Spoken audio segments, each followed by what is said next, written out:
load, my dear. 'Cause life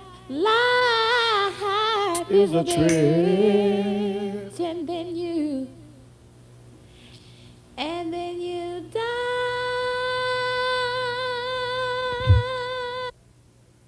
My name is John F. Macy, John Frederick Macy. My stage name is JFM. I'm promotions director for Midwest Madness Entertainment. I guess I got a street promotions team.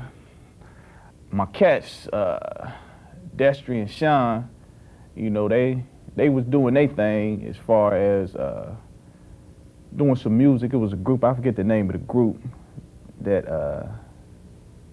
they actually really started doing things. But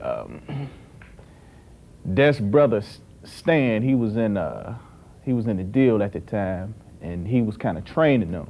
And, you know, being around in the neighborhood, you know, everybody kind of looked up to him because they was, you know, the deal was hot when they was coming out. But anyway, I moved on.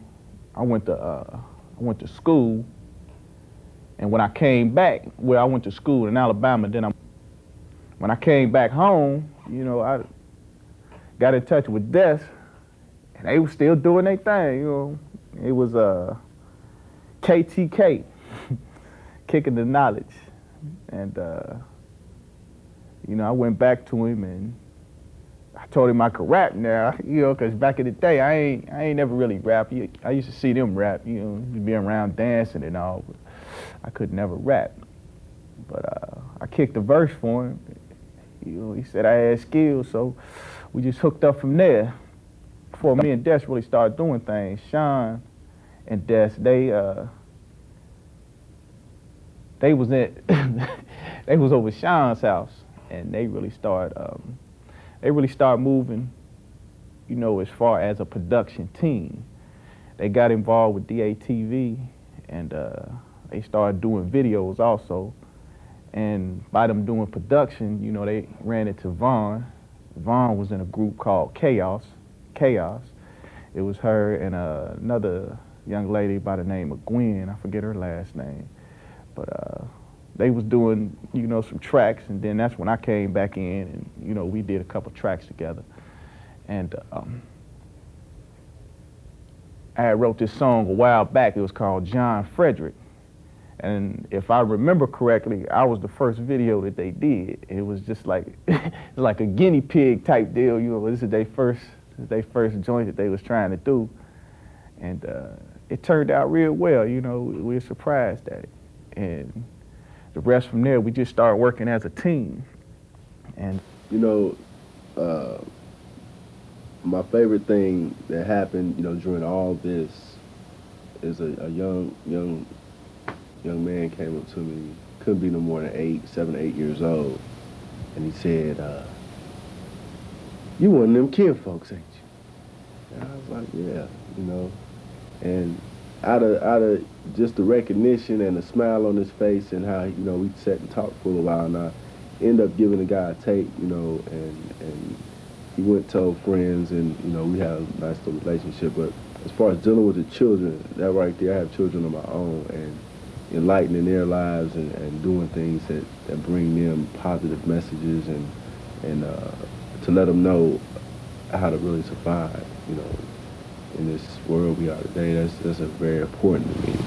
I look at it as an artist, you should be a responsible artist, but it's not your responsibility to raise anyone's child, you know. But some of the things you might want to put out there to the media on a wide spectrum is that, you know, this is how I live, or this is whatever you promote, whatever you're putting out there.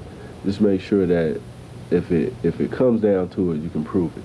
And as far as support goes, you know, really to really get down on support is, a lot of people only need a little help, you know, to make it to a point where, you know, they can eat. You know, that's the most important part of this game, as far as you're in it to eat, you know, to support yourself. And with a little support, a lot of great things might happen. So, you know, don't be afraid to go out there and try that new group out, or try that new CD or whatever. You know, just help them out, you know, if it's not going to hurt you. And, you know, that's all I got to say about that.